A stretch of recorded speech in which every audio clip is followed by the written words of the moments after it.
नमस्कार और आप सबका स्वागत है। आज एक खास कार्यक्रम में हमारे साथ हैं एक बहुत ही खास मेहमान मुख्यमंत्री अशोक गहलोत जी, जो हमारे साथ बातचीत करेंगे मिशन 2030 के बारे में। मुख्यमंत्री जी, लोग जब सरकार में आते हैं तो वो सिर्फ 5 साल की सोचते हैं, लेकिन आपने मिशन 2030 इसके बारे में आपने सोचा है। मतलब आगे कितना आप सोच रहे हैं राजस्थान के लिए, कैसे ये बात आपके जहन में कैसे आई? माइक। देखिए, आपने क्वेश्चन किया, क्या हुआ कि राजस्थान पहले पिछड़ा प्रदेश के रूप में था, रेगिस्तान, अकाल सूखे पड़ते रहते थे। अब बदल गया राजस्थान। अब सारी संस्थाएं जो प्रीमियर है देश की, IIT, IIM, IIIT, AIIMS, law university, Ayurveda university, कोई ज़माने में करीब 6 यूनिवर्सिटी थी 98 के अंदर, जब मैं पहली बार मुख्यमंत्री था।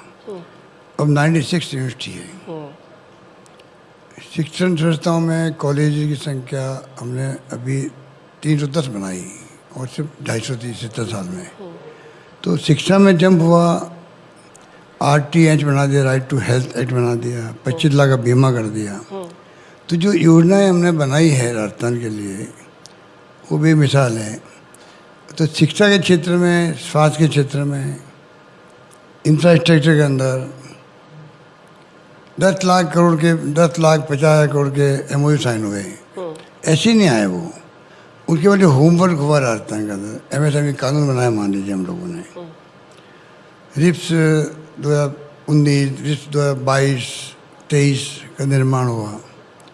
तो इन्वेस्टर को लगा यहाँ पर कुछ संभावनाएं हैं हमारे। पॉलिसी हमने हर चीज़ की बना रखी, सोलर की, विंड की, इलेक्ट्रिक व्हीकल की, टूरिज्म की। अभी टूरिज्म को हमने दर्जा दे दिया इंडस्ट्री का जी। होटलियर्स, टूर ऑपरेटर, ट्रैवलर सब खुश हैं। तो लंबी बड़ी बातें हैं। हर क्षेत्र में हमने इतनी प्रगति करी है। फिर कानून हमने प्रोग्रेसिव बनाया। अभी ऐसे कानून बनाए जो कि हिंदुस्तान में कहीं नहीं है। गिग वर्कर्स का कानून बना दिया। अब उसका मैंने अभी इंडियन एक्सप्रेस में आर्टिकल पढ़ा।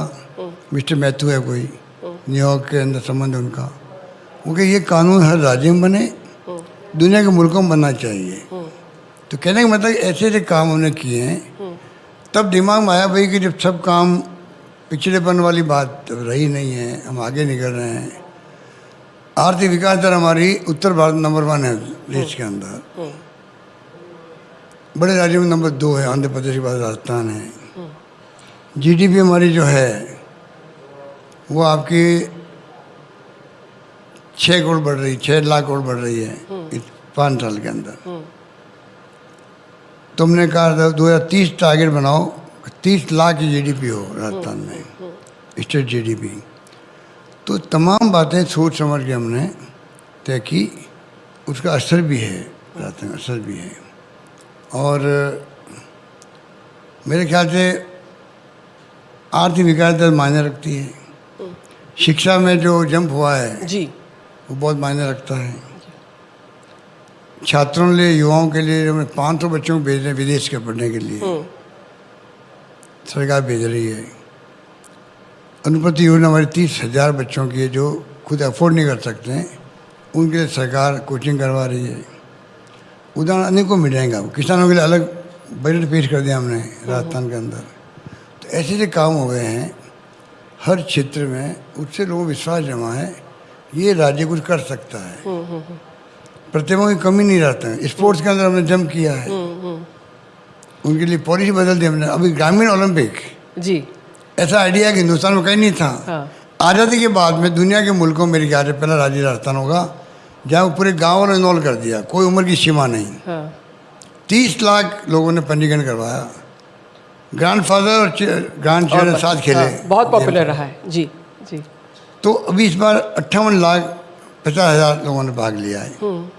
तो एक एग्जाम्पल दे रहा हूँ। अब कई राज्य उसको एडोप्ट कर रहे हैं। तो राजस्थान में चर्चा में आ गया देश के अंदर पहली बार, जो पहले नहीं था। जी, बिल्कुल सही कहा है आपने सर। और जैसे हम शिक्षा पर आज थोड़ा सा फोकस, एक हमारा ये क्षेत्र भी है, तो शिक्षा के लिए आपका क्या मिशन है 2030 का? राजस्थान को कहाँ तक पहुँचाना है, खासकर स्कूली शिक्षा में? देखिए, आज अंग्रेजी स्कूल खोल दिया हमने जी। एग्जाम्पल दे रहा हूँ। अध्यक्ष जी बैठे हमारे, ये शिक्षा मंत्री थे दूसरा जी। आप बताइए, अंग्रेजी स्कूल खोलना ही आइडिया, करीब 6 लाख बच्चे पढ़ रहे होंगे उसके अंदर। लॉटरी खुलती है प्रवेश के लिए। बड़ी बात ये, गांव वालों ने उसको एक्सेप्ट किया है अपने बच्चों के लिए। इसका मतलब कितनी प्रोग्रेसिव सोच उनकी भी है। अगर एक्सेप्ट नहीं करते स्कूल में खुलती नहीं। अब 50,000 फीस लगती है स्कूलों में, 1 लाख लगती है। फ्री पढ़ा रहे हैं बच्चों को। मैं जाता हूँ तो ऐसी बच्चियाँ बच्चे ऐसे इंग्लिश बोलते हैं, मुझे तकलीफ होती है। बता दीजिए, मेरी तो प्रैक्टिस है नहीं बोलने की, टूटी फूटी इंग्लिश बोल देता हूँ। हम तो बचपन में खिलाफ थे अंग्रेजी के, हम खुद खिलाफ थे अंग्रेजी के। बचपन के अंदर 10वीं के लोग थे, हिंदी के खिलाफ थे, हम अंग्रेजी के खिलाफ थे।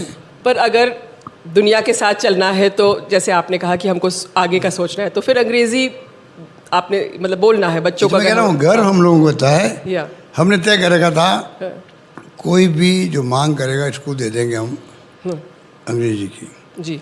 और मैं समझता हूँ कि इतना माहौल अच्छा बना गाँव के अंदर, राजस्थान वो राज्य रहेगा 10-15 साल बाद में। मेरे 2030 की बात मैं करूँ तो इसलिए मैं कह रहा हूँ आपको, एक गांव का बच्चे अगर इंग्लिश बोलेंगे कॉन्फिडेंस के साथ में, आज मोबाइल का, कंप्यूटर का, ईमेल का ज़माना है जी। Knowledge is power, knowledge powerful है। अंग्रेजी अंतर्राष्ट्रीय भाषा है, तो समय बदल गया है, हम उसके साथ में बदल रहे हैं जी। महिलाओं को दे रहे हैं 1,35,00,000 महिलाओं को हम स्मार्टफोन दे रहे हैं। स्मार्टफोन के साथ में इंटरनेट सेवाएं फ्री होगी।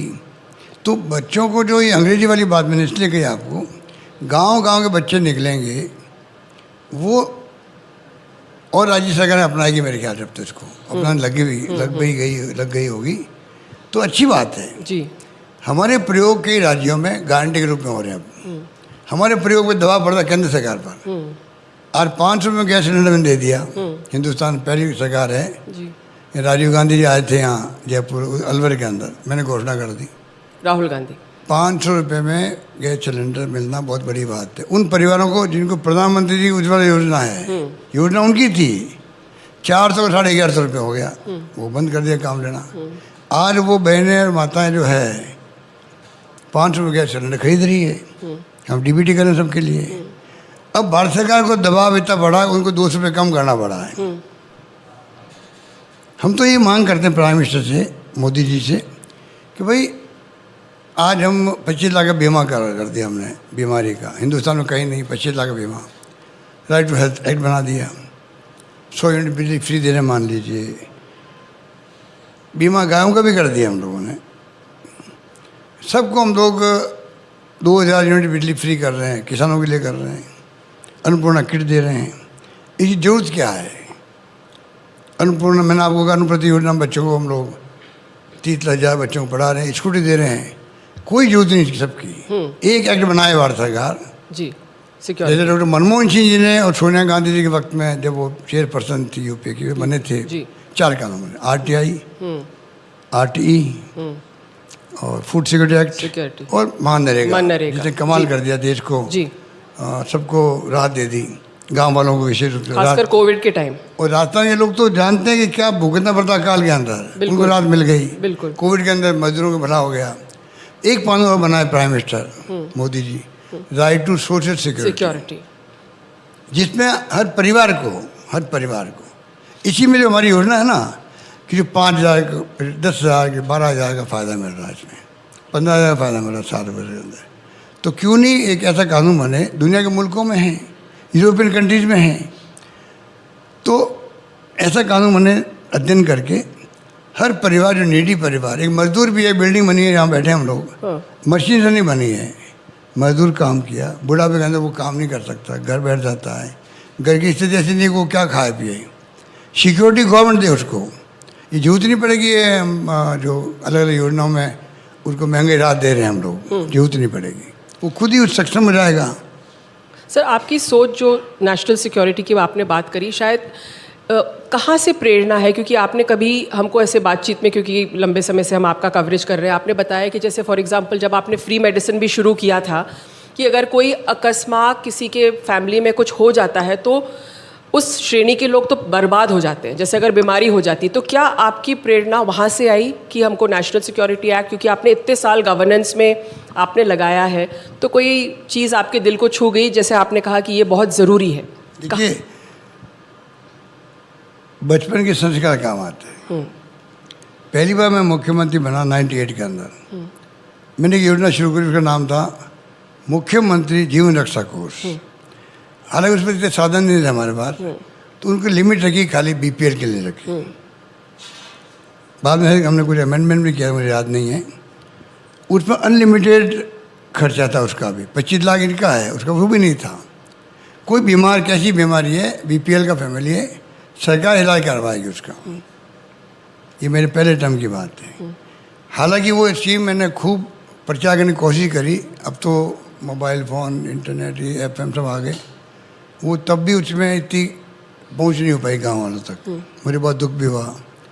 मैं चुनाव के वक्त में हाथ खड़े करवाता, बताओ यहाँ बैठो 500 लोग, कितने लोग मालूम है कि योजना हमारी थी। फिर हाथ गिनता मैं 50-60 में, क्या कमाल करो।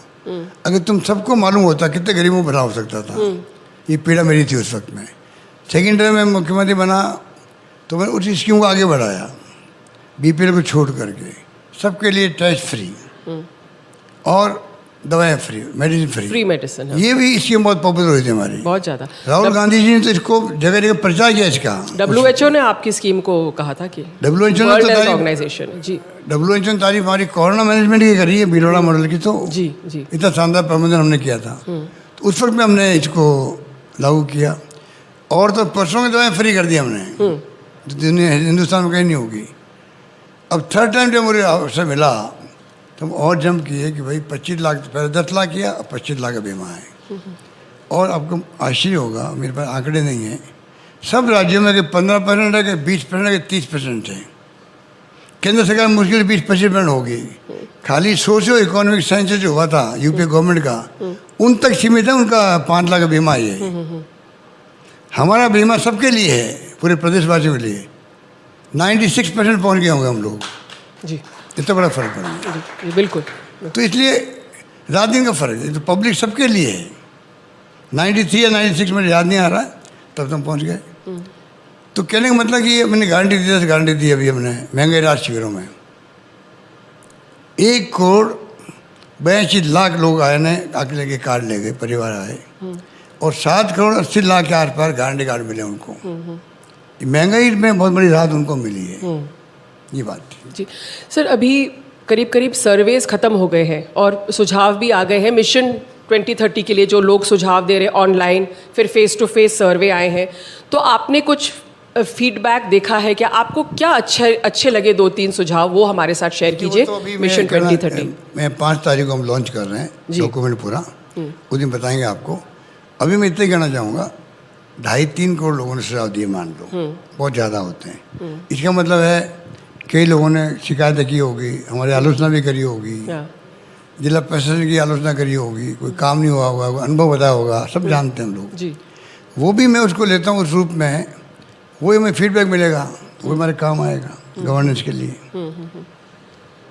सुझाव कई तरह के दिए होंगे लोगों ने, कोई एक्सपर्ट होगा किसी विषय का, प्रोफेसर है, लेक्चरर्स है, किसान है, मजदूर है, या उनके संगठन है, NGO है, एक्टिविस्ट है, छात्र युवा है, कोई भी हो सकता है।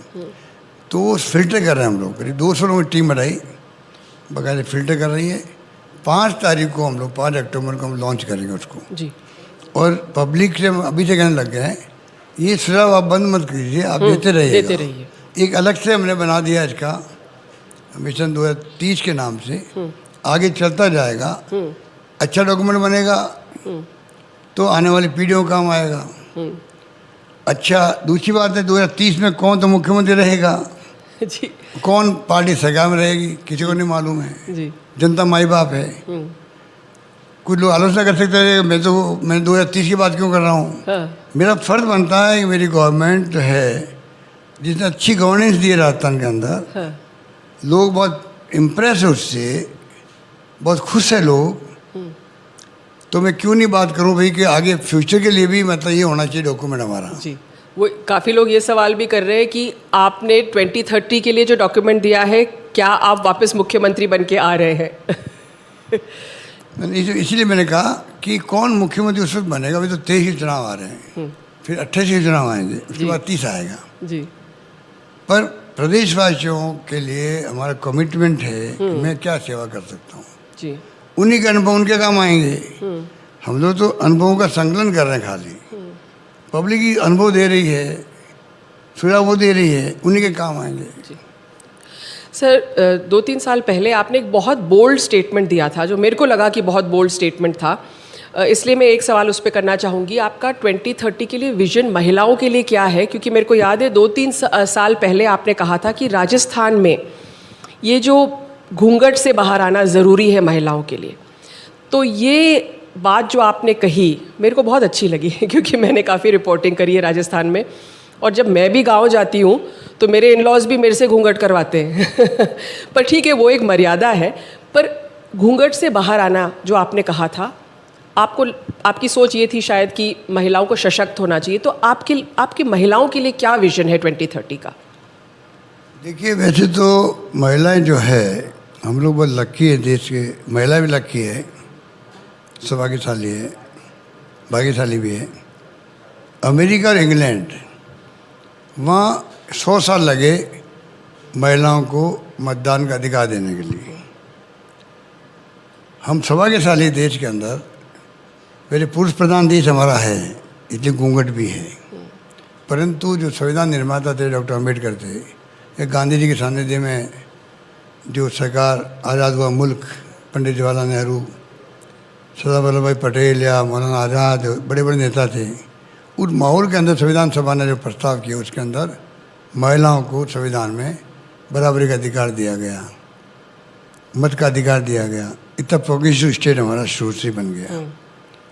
फिर भी घूंघट रहा, पुरुष प्रधान देश रहा, बोलने की हिम्मत कोई करता नहीं है, संकोच करते हैं। जब मैंने उड़ान योजना शुरू करी अभी, अब महिलाओं के पीरियड होते हैं, दुनिया भर में होते हैं, कोई हिम्मत नहीं करता बोलने की। जी। हमने हिम्मत करी, उड़ान योजना 12 नैपकिन में।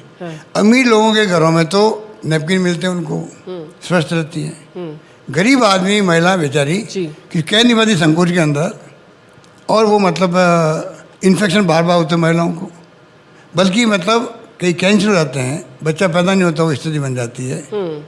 उसका भी हक है कम से कम। अब हम 12 नैपकिन पहुँचवा रहे हैं, हर घर घर में पहुँचा रहे हैं। और आजीविका की महीना जो हमारी है स्वयं सहायता समूह वाली, वो खुद बना रही है। उसी रूप में ये महिलाओं वाला मामला था। तो हमने कहा कि घूंघट हटना चाहिए। पर घूंघट आप जानते हो कि रीति रिवाज है घरों में। अच्छे परिवार में, जैसे आपने कहा आपके खुद परिवार में था, आप तो प्रोग्रेशन निकली, बाहर आ गई, उन्होंने आपको फिर भी मतलब आपको करना पड़ता है, कन्विंस हो गई। गाँव जाते हैं तो करना पड़ता है ठीक कह रहे। तो मैंने खुद ने देखा परिवारों में, खुद के परिवारों में महिलाएं जो है घूंघट में रहे, आप कुछ नहीं कर सकते हो, ये स्थिति होती है। जी। तो धीरे धीरे ये जो राहुल गांधी जी का जो निर्णय है कॉन्स्टिट्यूशन संविधान में संशोधन का, ये क्रांतिकारी रहा। महिलाएं कोई गांव में सरपंच बन सकती थी क्या? नहीं। दलित का है, पिछड़ा है, कोई बन सकते थे क्या? आज क्रांति हो गई थी। ये पाकिस्तान के इकोनॉमिस्ट ने लिखा आर्टिकल उस जमाने के अंदर, हिंदुस्तान के प्राइम मिनिस्टर राजीव गांधी ने वो फैसला किया है, वो इतना शानदार फैसला है कि और हिंदुस्तान की आवाम को इतना फ़ायदा पहुंचाएगा, क्योंकि 50% महिलाएं जो है आने वाले ज़माने में वो भागीदार बनेगी सत्ता के अंदर। जी। और वही हुआ, वो घूंघट हट गया। पहले आज मैं बोल के वो मीटिंग के अंदर एक बच्ची थी, बच्चा था, बच्ची थी, उसने कहा अब ये जो सरपंच पति, प्रधान पति की कोच हो गई, पति हमारे पर आके बैठते हैं, पत्नी नीचे बैठती थी। आप समय सरपंच पति हूँ, लेकिन पोस्ट कब बन गई प्रधान में पति हूँ। तो धीरे धीरे वो नीचे आ गया, अब उन्हें ऊपर आने बैठने लग गई। नंबर 1, मीटिंग में पहले बैठते रहते थे, वो पंचायती वो करते थे, वो घूंघट लगा बैठी हुई है सरपंच। अब वो कहती है आप घर पर और मैं अपना संभाल लूँगी। जी। इतना बड़ा फर्क पड़ गया, घूंघट ऊपर आ गया। बिल्कुल, घूंघट ऊपर आ गया अपना आप ही। तो शिक्षा के साथ में, एम्पावरमेंट के साथ, अब जब महिलाओं को जो अभी वर्तमान गवर्नमेंट ने फैसला किया है आरक्षण का, बड़ा क्रांतिकारी फैसला है। जी। शुरुआत हमने करी थी। बिल्कुल। राजस्थान पहला राज्य है जिसने 33% रिजर्वेशन भी दिया था पंचायती राज में, पंचायतों में भी। सबसे पहले तो आपने दिया था यहाँ पर। नहीं, हमने तो पंचायत राज में दे रखा 50%। हाँ। अपने यहाँ स्थानीय निकाय के अंदर ही 50% आरक्षण हो गया। मैं ही कह रहा हूँ आपको 50% हो गया या मतलब चर्चा चली, मेरे याद नहीं आ रहा मुझे, पर मैं जो कहना चाह रहा था आपको, इसके लिए सोनिया गांधी जी लगातार संघर्ष कर रही है कि जो आरक्षण पंचायत राज में मिला था राजीव गांधी के वक्त में वो आगे बढ़ना चाहिए और पार्लियामेंट के अंदर भी 33% होना चाहिए। कानून पास भी हो गया आपका राज्यसभा के अंदर यूपी गवर्नमेंट वक्त में, लोकसभा में पास नहीं हो पाया, कई कारण रहे होंगे। अब जाके वापस जो कानून बना है, कल मोहर लग गई राष्ट्रपति जी की, कानून बन गया। अब हमारी मांग यही है इसको इमीडिएटली लागू करो जी। अब आप कह रहे हो पता सेंचर होगा, फिर परिसीमन होगा, वो पता नहीं कब होगा। और जो प्रकृति या नेचर है सरकार की वर्तमान जो एनडीए गवर्नमेंट की, ये तो हर चीज़ अपनी देखेंगे, कन्वीनियंस देखेंगे कि ये अभी तो छोड़ो, अगला चुनाव होने दो, उसके पहले करेंगे या हो सकता है उसके बाद में करेंगे। तो महिलाओं को आपने एक मैसेज दे दिया कि आरक्षण ला रहे हैं बिल, लागू कब करो, तारीख तय करो। विपक्ष को पूछते नहीं ये लोग। इस काम के अंदर विपक्ष की जो भूमिका थी, मुद्दा हमारा था, आपने अभी आगे बढ़ाया, अच्छी बात है, हम स्वागत करते हैं। अल्टीमेटली आप इन्वॉल्वमेंट सबको करो, आप तय करो, बड़ा बड़ा क्रांतिकारी कदम है ये, क्यों करो। सर इसलिए आपके जो आपने कहा है कि आपकी प्रशंसा इसलिए हो रही है कि आपने मिशन 2030 जो है आपने लागू किया है, ये नहीं सोच के कि आपकी पार्टी आएगी पावर में या नहीं आएगी, ये आपने नहीं सोचा है। डेमोक्रेसी है, डेमोक्रेसी अल्टीमेटली तो पब्लिक है, पब्लिक के लिए सोचा है आपने। माँ बाप तो वही है। आज मैं कितनी बात बोल रहा हूँ, मान लीजिए भाई स्कीम बता रहे हैं, कैंपेन कर रहे हैं, अल्टीमेटली तो उनका आशीर्वाद मिलेगा जी, तभी हमारी सरकार बनेगी, वापस रिपीट होगी। ये बात जरूर है कि हम कहते हैं भाई इस बार सरकार आ सकती है, कैसा आ नहीं सकती है, आ रही है, रिवाज बदल रहा है। ये कमेंट में सुन रहा हूँ, ये बहुत बड़ी बात है जी जी। इसका मतलब लोग समझते हैं, बिल्कुल। हालांकि मैं जानता हूँ कि ये लोग धन बल के आधार पर, कोई कमी नहीं है, इलेक्टोरल बॉन्ड इनके पास में, ऐसा माहौल बना है ईडी इनकम टैक्स का, उद्योगपति को पैसा दे नहीं सकता किसी को, देखे तो शाम को इनकम टैक्स पहुँच जाती है, पहले पहुँच जाती है एडवांस में ही। तो ये हालात है देश के अंदर, तो हम बार बार बोलते ही हैं जी। तो इसलिए आज उनके पास धनबल है, कैंपेन के अंदर केंद्रीय मंत्रीगण, चाहे वो मेंबर पार्लियामेंट हो चाहे कोई हो, सबको वो अभी से ही उन्होंने अपना जो कहते हैं कि कार्बन बॉम्बिंग वो शुरू करेंगे, हम जानते हैं। हमारे पास सीमित साधन होंगे, जितना कर पाएंगे हम भी करेंगे, कोशिश करेंगे। गांव-गांव हमारे कार्यकर्ता जाएंगे, घर घर में जाएंगे, कन्विंस करेंगे उनको, हमारे जो परफॉर्मेंस है उनको बताएंगे जी। बेनिफिशियरी हम लोग मिलेंगे, उनको पूछेंगे भाई आपको तकलीफ तो नहीं हो रही है, जनसंपर्क करेंगे। सर एक सवाल है, आप क्योंकि आप चुनाव और बदलाव की बात कर रहे हैं, जो यूथ वोट है वो बहुत निर्णायक रहेगा, तो आपका विजन 2030 में युवाओं के लिए क्या है? सुझाव तो खूब आ रहे हैं, लेकिन पर्सनली आप क्या चाहते हैं राजस्थान के युवाओं के लिए 2030 को देखते हुए? देखो, एम्प्लॉयमेंट चाहे सरकारी चाहे गैर सरकारी हो, युवा जो चाहता है मैं नौकरी करूं, तो सरकारी कंपटीशन है, प्राइवेट सेक्टर में परफॉर्मेंस है, उसको अवसर तो मिले, उपलब्ध तो हो नौकरी। एक नौकरी उपलब्ध हो जाए आदमी को जो करना चाहता नौकरी, उसको सरकारी नौकरी या गैर सरकारी नौकरी के उपलब्ध रहनी चाहिए, जिससे कि उसका काम चल सके। वो स्थिति नहीं रहती तो फिर असंतोष पैदा होता है। फिर आप देखिए कई घटनाएं होती है, दुर्घटनाएं होती है, या जो यूथ के अंदर फ्रस्ट्रेशन कुछ भी हो सकता है। तो ये माहौल ऐसा बनना चाहिए प्रदेश के अंदर जिससे कि गुड गवर्नेंस भी हो, हैप्पीनेस इंडेक्स बढ़े, पर कैपिटा इनकम बढ़े लोगों की, ये तमाम स्थिति बननी चाहिए देश के अंदर। विश्व गुरु बनने की बात हम करते हैं, अच्छी बात है, कौन नहीं कहेगा। तो उसके लिए भूखमरी हो रही है अभी, तो कुपोषण है, शिक्षा का अभाव है, घूंघट बड़े बड़े हैं, सब कुछ है, कुरीति सामाजिक हैं, वो आंदोलन चलने चाहिए उसके भी। मतलब कहने का मतलब जब तक आप हैप्पीनेस इंडेक्स नहीं लाओगे, और जब तक आपको डेमोक्रेसी की बात मैं करता हूँ बार बार, संविधान की मैं बात करता हूँ, ये मजबूत संस्थाएं हैं, पिलर है डेमोक्रेसी के, ये रहेगी, मजबूत रहेगी, तब जाके आप पूरी दुनिया के मुल्कों को मैसेज दे सकते हो कि हमारा मुल्क आपसे डिफरेंट है। सर, जैसे आपने कहा कि जॉब्स, एम्प्लॉयमेंट, तो जॉब क्रिएशन के लिए आपका विजन क्या है 2030 का, जो ऐसे आप कह रहे हैं विजन डॉक्यूमेंट 2030, किस तरह से हम जॉब्स क्रिएट कर सकते हैं राजस्थान में? जैसे हम ये सोलर की हम बात कर रहे थे तो बहुत इन्वेस्टमेंट हुआ है यहाँ पे, क्योंकि हम बीकानेर में हैं, काफ़ी स्टेक होल्डर्स भी आए थे। और कौन से सेक्टर्स हैं मिशन 2030 के अंतर्गत जो आप डेवलप करना चाहते हैं? ये तो सुझाव होना है तो लोगों के। मेरा मानना है कि जब माहौल बनता है इन्वेस्टमेंट का, पॉलिसी सरकार की बनती है, किसानों के लिए बनो, चाहे इंडस्ट्री के लिए बनो, चाहे व्यापार के लिए बनो, उसका बड़ा असर होता है। हमने 100 मेगा जॉब फेयर, जो मैंने गवर्नर के बजट के अंदर 100 मेगा जॉब फेयर लगेंगे राजस्थान के अंदर, 15, 20, 25 लग गए होंगे, लग रहे हैं। 20-30 कंपनी आती, बड़ी बड़ी आती है वहाँ पर, नहीं 20-30 हज़ार लोग लगे नौकरियों में, बड़ी बड़ी कंपनी में आती है, इंटरव्यू लेती लोगों को, कुछ लोगों को लगा देती है हाथों हाथ नौकरी में, कुछ का नाम नोट कर लेती है, सिलेक्शन कर लेती है, तो माहौल बना है जी। तो इन्वेस्टमेंट आएगा तो नौकरी मिलेगी प्राइवेट सेक्टर में। 3 लाख नौकरी हम दे रहे हैं राजस्थान के अंदर, इतना शायद ही किसी राज्य में होगा, और वो काम भी हो रहा है राजस्थान के अंदर।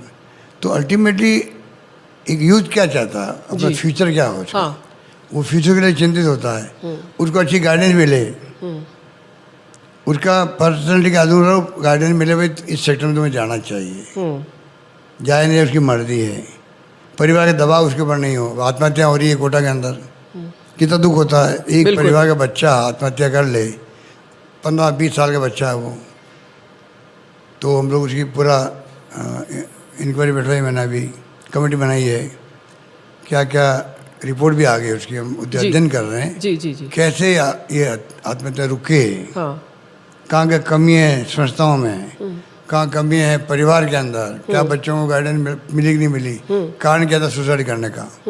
तो ये तमाम बातें जो है, ये मिशन 2030 का जो कंसेप्ट यही है कि कोई भी सुझाव दे सकता है, और उसके आधार पे भी मैं समझता हूँ हम आगे बढ़ेंगे। तो मेरा लास्ट सवाल इसी पे है, क्योंकि हमको भी बहुत पीड़ा होती है जब कोटा में कोई ऐसा इंसिडेंट होता है, क्योंकि वो बच्चे बहुत यंग होते हैं, तो बहुत पीड़ा होती है रिपोर्ट भी करने के लिए। और आपका बहुत आभार है कि आपने इसको सीरियसली लिया, गाइडलाइंस इशू किए हैं। क्या मैसेज देना चाहते हैं आप इसके बारे में युवाओं को, भाई जो निराश नहीं हो, या किस तरह से क्या मैसेज देना चाहेंगे आप? मैसेज मेरा यही है, युवाओं को कॉन्फिडेंस रखिए ज़िंदगी के अंदर, उससे मैं समझता हूँ रास्ता निकल जाता है, और संभावना बहुत है आगे बढ़ने की युवाओं के लिए विभिन्न क्षेत्रों के अंदर। हमारी गवर्नमेंट, अगर हमने गवर्नेंस दी है तो हमने बहुत कुछ किया वहाँ पर उनके लिए। मैं 500 बच्चों को क्यों भेज रहा हूँ विदेश के अंदर पढ़ने के लिए? डॉक्टर अम्बेडकर जब छात्र थे, डॉक्टर भीमराव अम्बेडकर छात्र थे, बड़ौदा के महाराजा गायकवाड़ों को भेजा था विदेश पढ़ने के लिए, आज वो देश में संविधान निर्माता बन गए। और पढ़ने नहीं जाते बाहर विदेश के अंदर, तो हो सकता पता नहीं उनका नाम गुमनाम होता। तो आज हम चांस दे रहे 500 बच्चों को, 500 बच्चे में कोई टेक्नोक्रेट बन के आएगा, कोई साइंटिस्ट बनेगा, कोई डॉक्टर इंजीनियर बनेगा, कोई वकील बनेगा, कोई बनो IT एक्सपर्ट बनेगा। पूरा बदल चुका है, माहौल बदल चुका है दुनिया का भी। तो कितना बड़ा एक्सपर्ट मिलेगा? आज 50 लाख फीस है वहाँ, 1 करोड़ फीस है, 2-3 कैटेगरी मैंने बनाई है, उसमें हम लोग उनको सुविधा दे रहे हैं। तो ये हमारी सोच है युवाओं को किस प्रकार से। और ये भी मैं कहना चाहूँगा, युवाओं को हमने बजट प्रस्तुत किया किसानों का अलग से, मैंने उसी पर ये बजट मैंने प्रस्तुत किया, उसके अंदर समर्पित किया युवाओं के लिए जी। उसमें कई स्कीम आती है उसके अंदर जी।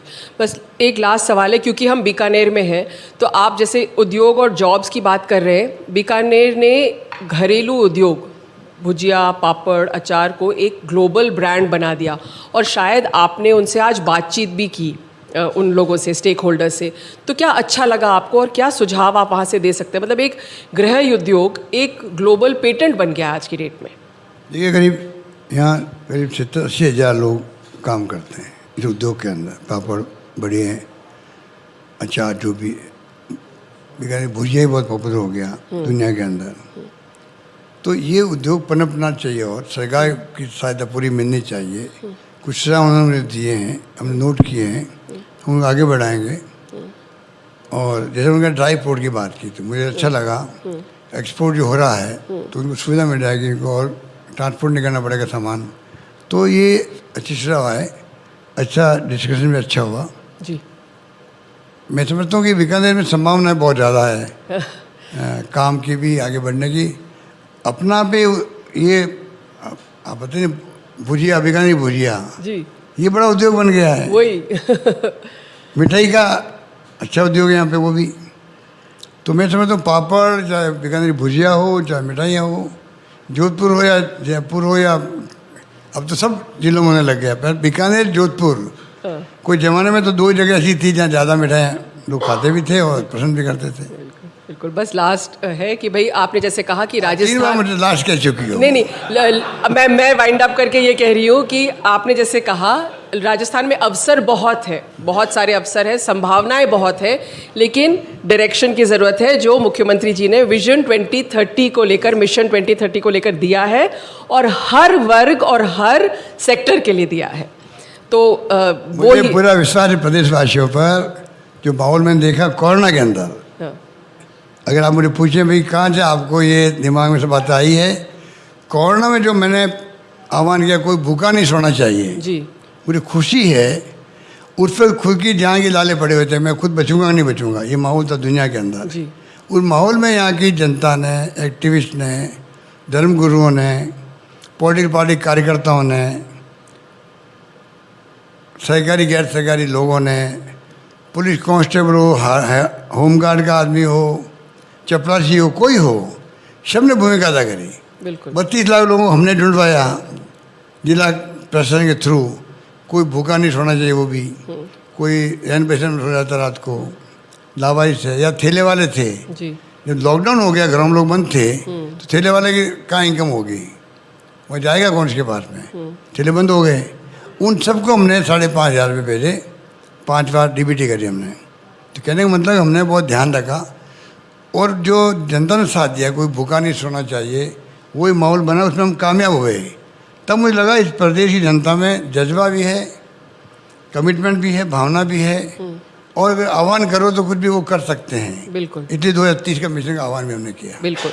इसलिए बहुत ही कंक्लूडिंग रिमार्क्स बहुत सुंदर हैं कि जो लोग हैं, उन राजस्थान के लोग हैं, उन पर मुख्यमंत्री को बिल्कुल पूरा विश्वास है और इसलिए मिशन 2030 को लेकर वो आगे बढ़ रहे हैं। बहुत बहुत शुक्रिया, आपने हमसे बात किया।